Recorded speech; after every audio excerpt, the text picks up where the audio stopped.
श्री सीतारामचंद्राभ्यां नमः। श्रीमद्वाल्मीकीय रामायणं बालकांडं सप्ततितमः सर्गः।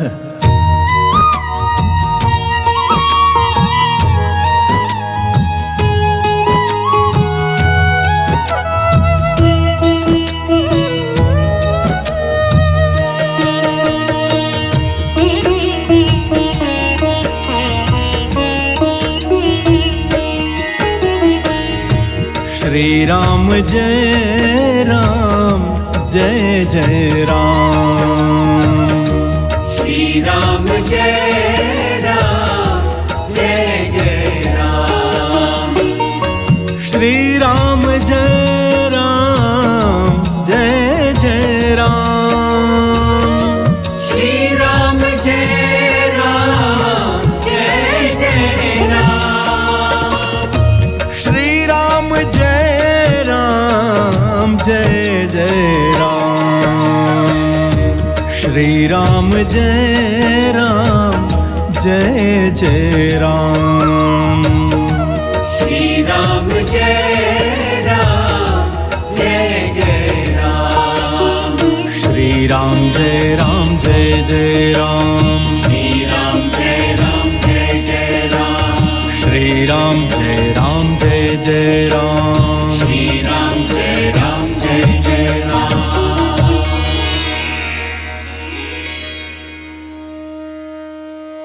श्री सीतारामचंद्राभ्यां नमः। श्रीमद्वाल्मीकीय रामायणं बालकांडं सप्ततितमः सर्गः। राजा जनक का अपने भाई कुशध्वज को सांकाश्या नगरी से बुलवाना। राजा दशरथ के अनुरोध से वशिष्ठ जी का सूर्य वंश का परिचय देते हुए श्री राम और लक्ष्मण के लिए सीता तथा उर्मिला को वरण करना। प्रेमी जनों, इस दिव्य प्रसंग को ध्यान पूर्वक श्रद्धा पूर्वक श्रवण कीजिए। जय सिया राम।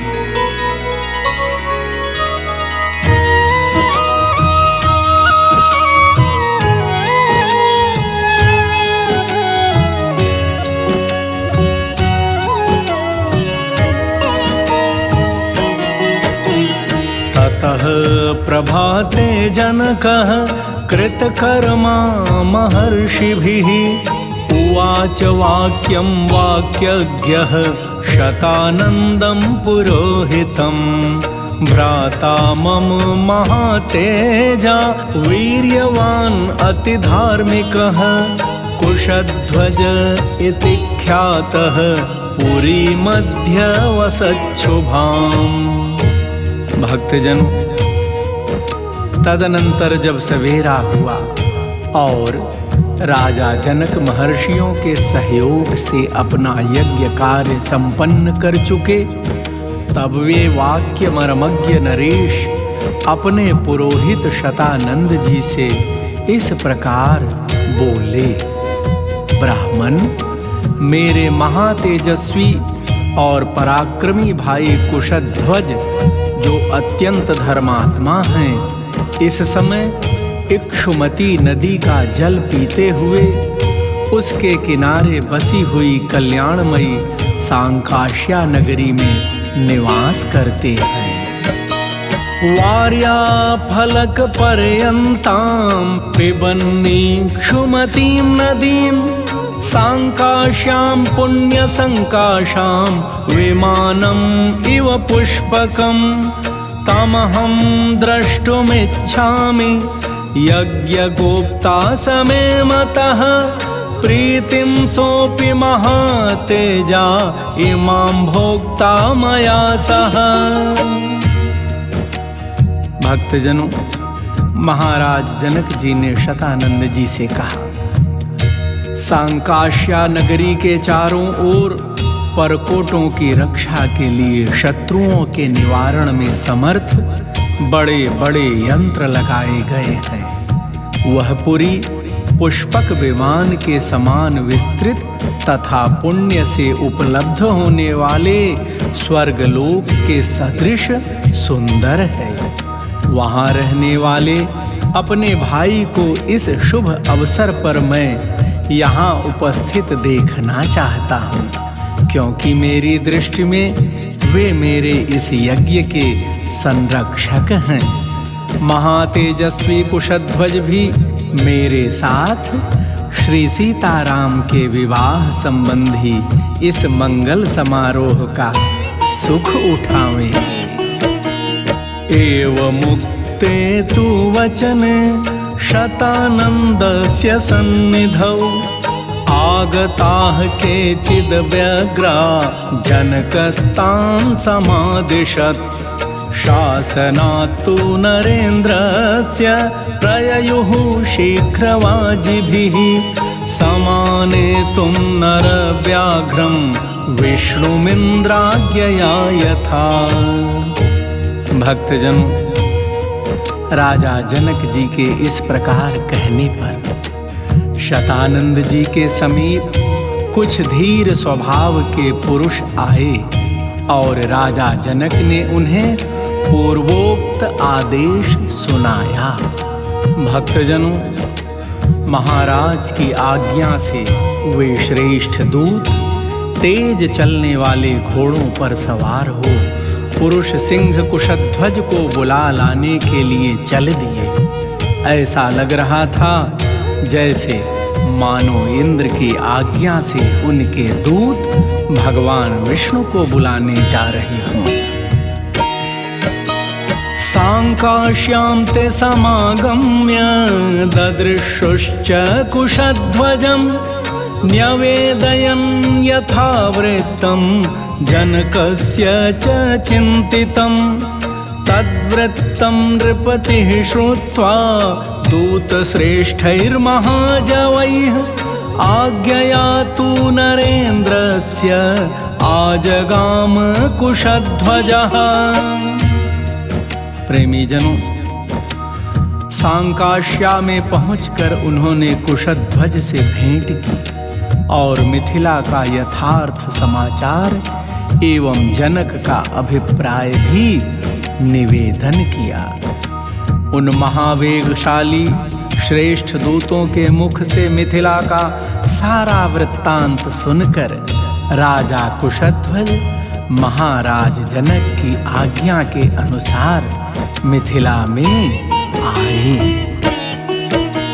सददर्श महात्मानं जनकं धर्मवत्सलं सोऽभिवाद्य शतानन्दं जनकं चाति धार्मिकं।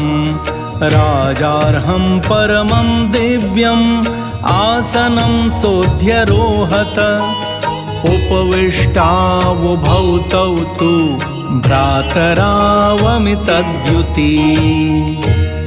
भक्तजनों, वहाँ उन्होंने धर्मवत्सल महात्मा जनक जी का दर्शन किया।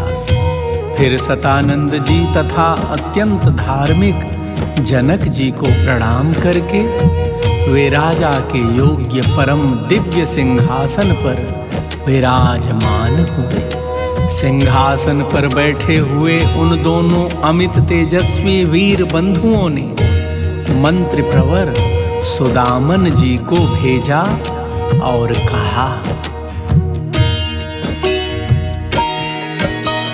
प्रेषयामास तुर्वीरौ मन्त्रिश्रेष्ठं सुदामनं गच्छ मन्त्रीपते शीघ्रम् इक्ष्वाकुममितप्रभम् आत्मजैः सह दुर्धर्षम् आनयस्व समन्त्रिणम् औपकार्यं स गत्वा तु रघूणां कुलवर्धनम्। भक्तजनों, वीर बंधुओं महाराज जनक और कुशध्वज जी ने सुदामन जी को भेजा और कहा, हे मंत्री प्रवर, आप शीघ्र ही अमित तेजस्वी इक्ष्वाकु कुलभूषण महाराज दशरथ के पास जाइए और पुत्रों तथा मंत्रियों सहित उन दुर्जय नरेश को यहाँ बुला लाइए। भक्तजनों, आज्ञा पाकर मंत्री सुदामन जी महाराज दशरथ के खेमे में जाकर रघुकुल की कीर्ति बढ़ाने वाले उन नरेश से मिले और मस्तक झुकाकर उन्हें प्रणाम करने के पश्चात इस प्रकार बोले। ददर्श शिरसा चैनम अभिवाद्यम इदमब्रवीत् अयोध्याधिपते वीर वैदेहो मिथिलाधिपः स त्वां द्रष्टुं व्यवसितः सोपाध्याय पुरोहितं मंत्रिश्रेष्ठ वचः श्रुत्वा राजा सर्षिगणस्तथा। भक्तजनों, मंत्री सुदामन जी ने महाराज दशरथ को मस्तक झुकाकर प्रणाम किया और निवेदन किया, हे वीर अयोध्या नरेश, मिथिलापति विदेहराज जनक इस समय उपाध्याय और पुरोहित सहित आपका दर्शन करना चाहते हैं। प्रेमी जनों, मंत्रीवर सुदामन जी की बात सुनकर राजा दशरथ ऋषियों और बंधु बांधवों के साथ उस स्थान पर गए जहां राजा जनक जी विद्यमान थे। सबन्धुः अगमत् तत्र जनको यत्र वर्तते राजा च मंत्री सहितः सोपाध्यायः स बान्धवः वाक्यं वाक्यविदां श्रेष्ठो वैदेहमिदमब्रवीत् विदितं ते महाराज इक्ष्वाकुकुलदैवतम्। प्रेमी जनों, मंत्री, उपाध्याय और भाई बंधुओं सहित राजा दशरथ जो बोलने की कला जानने वाले विद्वानों में श्रेष्ठ थे, वह विदेहराज जनक से इस प्रकार बोले, महाराज, आपको तो विदित ही होगा कि इक्ष्वाकु कुल के देवता ये महर्षि वशिष्ठ जी हैं। वक्ता सर्वेषु कृत्येषु वसिष्ठो भगवान् ऋषिः विश्वामित्राभ्यनुज्ञातः सह सर्वैर्महर्षिभिः एष वक्ष्यति धर्मात्मा वसिष्ठो मे यथाक्रमम् तूष्णीं भूते दशरथे वसिष्ठो भगवान् ऋषिः।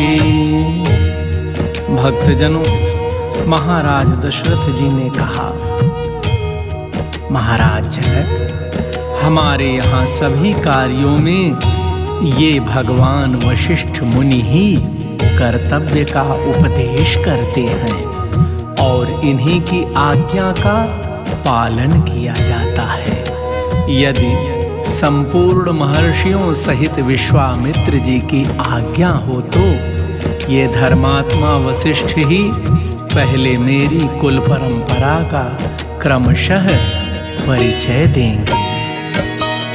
उवाच वाक्यं वाक्यज्ञो वैदेहं सपुरोधसम् अव्यक्त प्रभवो ब्रह्मा शाश्वतो नित्य अव्ययः तस्मान् मरीचिः संजज्ञे मरीचेह कश्यपः सुतः विवस्वान् कश्यपाज्जज्ञे मनुर्वै वस्वतः स्मृतः। भक्तजनों, यों कहकर जब राजा दशरथ चुप हो गए, तब वाक्य वेदता भगवान वशिष्ठ मुनि पुरोहित सहित विदेहराज से इस प्रकार बोले, ब्रह्मा जी की उत्पत्ति का कारण अव्यक्त है, ये स्वयंभू हैं, नित्य शाश्वत और अविनाशी हैं। उनसे मरीच की उत्पत्ति हुई। मरीच के पुत्र कश्यप हैं कश्यप से विवस्वान का और विवस्वान से वैवस्वत मनु का जन्म हुआ। मनुः प्रजापतिः पूर्वम् इक्ष्वाकुश्च मनोः स्तुतः तमिक्ष्वाकुम् अयोध्यायां राजानं विद्धि पूर्वकम्। इक्ष्वाकोस्तु सुतः श्रीमान् कुक्षिरित्येव विश्रुतः। कुक्षेरथात्मजः श्रीमान् विकुक्षीरुदपद्यत।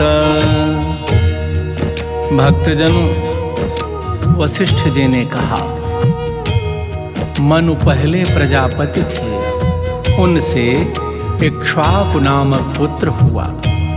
उन इक्ष्वाकु को ही आप अयोध्या के प्रथम राजा समझें। इक्ष्वाकु के पुत्र का नाम कुक्षि था। वे बड़े तेजस्वी थे। कुक्षि से विकुक्षि नामक कांतिमान पुत्र का जन्म हुआ। विकुक्षैस्तु महातेजा बाणः पुत्रः प्रतापवान्। बाणस्य तु महातेजा अनरण्यः प्रतापवान्। अनरण्यात् पृथुर्जज्ञे त्रिशङ्कुस्तु पृथोरपि। त्रिशङ्कोरभवत् पुत्रो धुन्धुमारो महायशाः। प्रेमी जनों, वशिष्ठ जी महाराज जनक से कहते हैं, विकुक्षि के पुत्र महातेजस्वी और प्रतापी बाण हुए। बाण के पुत्र का नाम अनरण्य था। वे भी बड़े तेजस्वी और प्रतापी थे।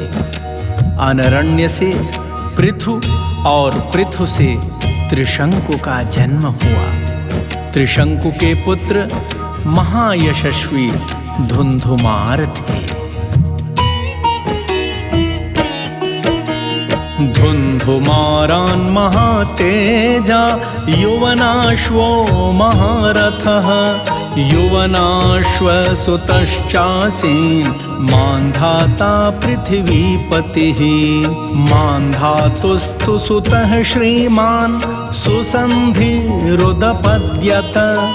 सुसन्धेरपि पुत्रौ द्वौ ध्रुवसन्धिः प्रसेनजित्। कथा आगे बढ़ती है। वशिष्ठ जी कहते हैं, धुंधुमार से महातेजस्वी महारथी युवनाश्व का जन्म हुआ। युवनाश्व के पुत्र मानधाता हुए, जो समस्त भूमंडल के स्वामी थे। मानधाता से सुसंधि नामक कांतिमान पुत्र का जन्म हुआ। सुसंधि के भी दो पुत्र हुए, ध्रुवसंधि और प्रसेनजित्। यशस्वी ध्रुवसन्धेस्तु भरतो नाम नामतः। भरतात्तु महातेजा असितो नाम जायत। यस्यैते प्रतिराजान उदपद्यन्त शत्रवः। हैहयास्तालजङ्घाश्च शूराश्च शशबिन्दवः।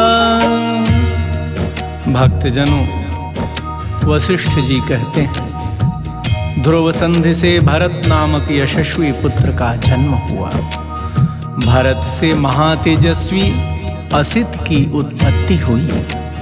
राजा असित के साथ हैहय, तालजंघ और शशबिंदु, इन तीन राजवंशों के लोग शत्रुता रखने लगे थे। तांशस प्रतियुध्यन् वै युद्धे राजा प्रवासितः। हिमवन्तम् उपागम्य भार्याभ्यां सहितस्तदा। असितोल्पबलो राजा कालधर्मम् उपेयिवान्। द्वे चास्य भार्ये गर्भिण्यौ बभूव तुरिति श्रुतिः।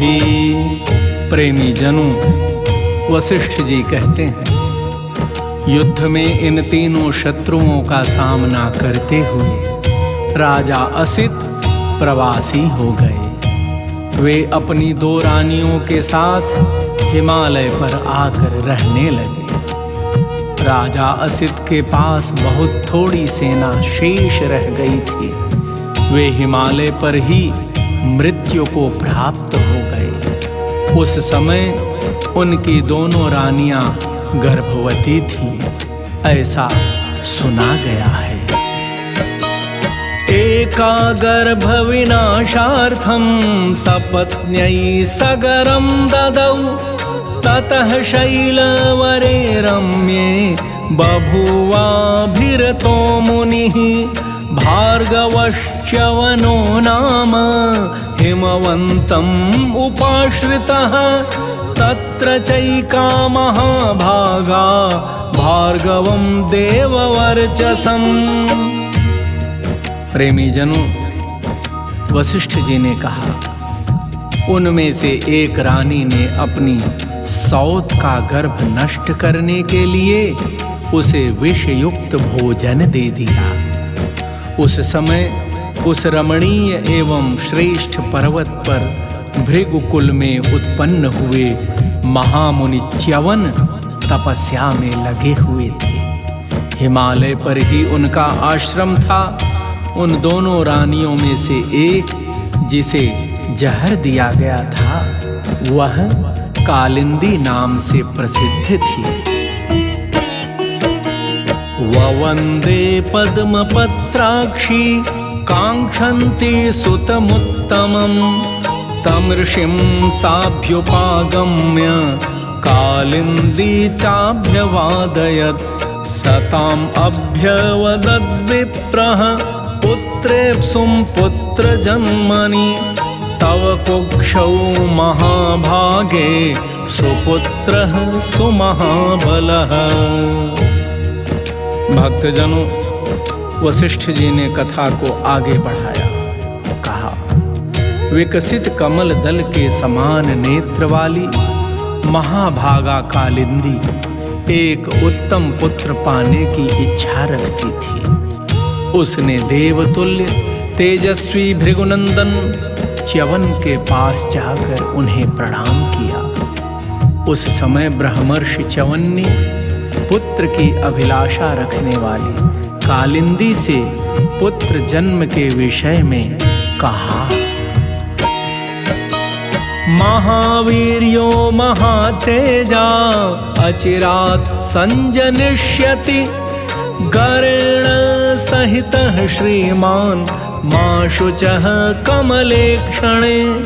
च्यवनं च नमस्कृत्य राजपुत्री पतिव्रता, पत्या विरहिता तस्मात् पुत्रं देवी व्यजायत। भक्तजनों, महर्षि च्यवन ने कालिंदी से कहा, महाभागे, तुम्हारे उदर में एक महान बलवान महातेजस्वी और महापराक्रमी उत्तम पुत्र है।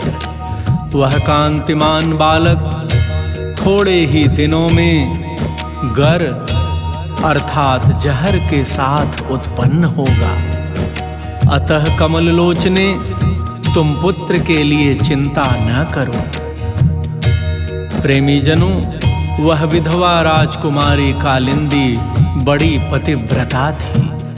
महर्षि च्यवन को नमस्कार करके वह देवी अपने आश्रम पर लौट आई और समय आने पर उसने एक पुत्र को जन्म दिया।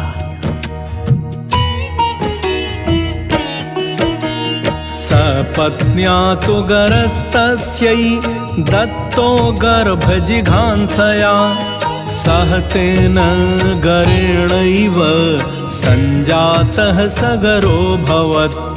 सगरस्यासमञ्जस्तु असमञ्जादथांशुमान्, दिलीपोऽंशुमतः पुत्रो दिलीपस्य भगीरथः। भक्तजनों, कालिंदी की सौत ने उसके गर्भ को नष्ट कर देने के लिए जो गर अर्थात विष दिया था, उसके साथ ही उत्पन्न होने के कारण वह राजकुमार सगर नाम से विख्यात हुए। सगर के पुत्र असमंजस और असमंजस के पुत्र अंशुमान हुए। अंशुमान के पुत्र दिलीप और दिलीप के पुत्र भगीरथ हुए।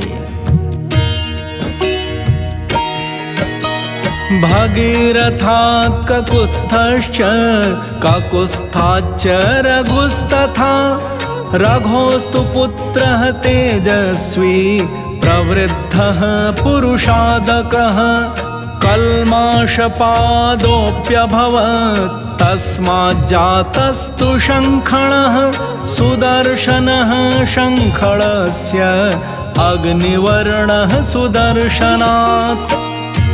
भक्तजनों, भगीरथ से ककुत्थ और ककुत्स्थ से रघु का जन्म हुआ।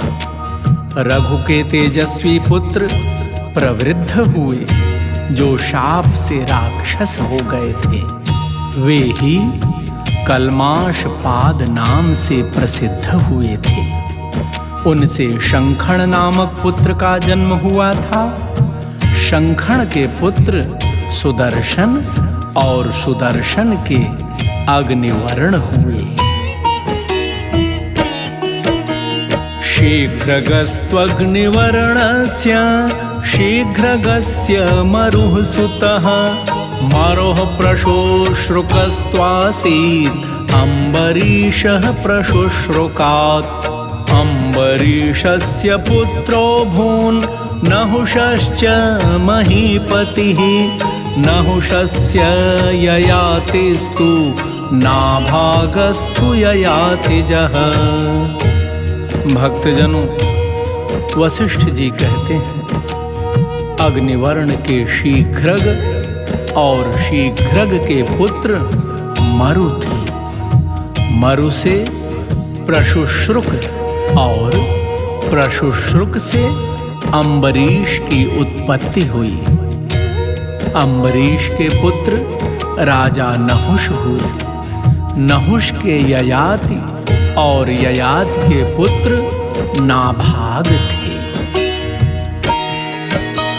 नाभागस्य बभूवाज अजात् दशरथो भवत् अस्मात् दशरथात् जातौ भ्रातरौ राम लक्ष्मणौ आदिवंश विशुद्धानां राज्ञां परमधर्मिणाम् इक्ष्वाकुकुलजातानां वीराणां सत्यवादिनां रामलक्ष्मणयोरर्थे त्वत्सुते वरये नृप सदृशाभ्यां नरश्रेष्ठ सदृशे दातुमर्हसि। भक्तजनों, वशिष्ठ जी कहते हैं, नाभाग के अज हुए। अज से दशरथ का जन्म हुआ। इन्हीं महाराज दशरथ जी से ये दोनों भाई श्री राम और लक्ष्मण उत्पन्न हुए हैं। इक्ष्वाकु कुल में उत्पन्न हुए राजाओं का वंश आदिकाल से ही शुद्ध रहा है। ये सब के सब परम धर्मात्मा, वीर और सत्यवादी होते आए हैं। हे नरश्रेष्ठ, नरेश्वर, इसी इक्ष्वाकु कुल में उत्पन्न हुए श्री राम और लक्ष्मण के लिए मैं आपकी दो कन्याओं का वरण करता हूँ। ये आपकी कन्याओं के योग्य हैं और आपकी कन्याएं इनके योग्य, अतः आप इन्हें कन्यादान करें। इत्यार्षे श्रीमद् रामायणे वाल्मीकिये आदिकाव्ये बालकांडे सप्ततितमः सर्गः।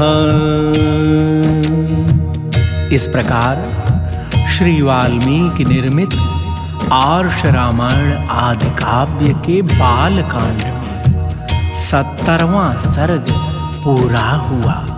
भगवान श्री सीताराम सरकार के विवाहोत्सव की आप सबको बहुत बहुत बधाई।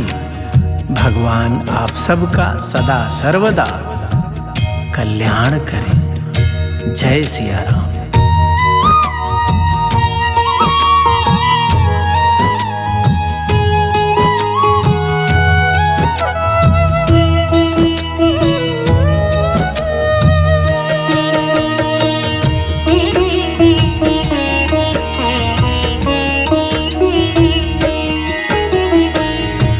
श्री राम जय राम जय जय राम। श्री राम जय राम जय जय राम। श्री राम जय राम जय जय राम। श्री राम जय राम जय जय राम। श्री राम जय राम जय जय राम। श्री राम जय राम जय जय राम। श्री राम जय राम जय जय राम। श्री राम जय राम जय जय राम। श्री राम जय राम जय जय राम। श्री राम जय राम जय जय